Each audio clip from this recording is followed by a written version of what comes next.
والضحى والليل إذا سجى উজ্জ্বল দিনের কসম এবং রাতের কসম যখন তা নিঝুম হয়ে যায়। মা ওয়াদ্দাআকা রাব্বুকা ওয়া মা ক্বালা, তোমার রব তোমাকে কখনো পরিত্যাগ করেননি এবং তোমার প্রতি অসন্তুষ্ট হননি। ওয়ালাল আখিরাতু খায়রুল লাকা মিনাল উলা, নিঃসন্দেহে তোমার জন্য পরবর্তী যুগ পূর্ববর্তী যুগের চেয়ে ভালো। ওয়ালাসাউফা ইউতিকা রাব্বুকা ফাতারদা, আর শীঘ্রই তোমার রব তোমাকে এত দেবেন যে তুমি খুশি হয়ে যাবে।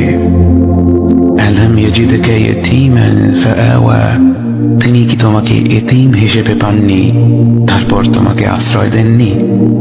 ওয়াওয়াজাদাকা দাল্লান ফাহাদা, তিনি তোমাকে পথ না পাওয়া অবস্থায় পান তারপর তিনি পথ দেখান। ওয়াওয়াজাদাকা আইলান ফাআগনা, তিনি তোমাকে নিঃস্ব অবস্থায় পান তারপর তোমাকে ধনী করেন। فأما اليتيم فلا تقهر وأما السائل فلا تنهر وأما بنعمة ربك فحدث, কাজেই এতিমের প্রতি কঠোর হয়ো না, সাহায্য প্রার্থনাকারীকে তিরস্কার করো না, আর নিজের রবের নিয়ামত প্রকাশ করো।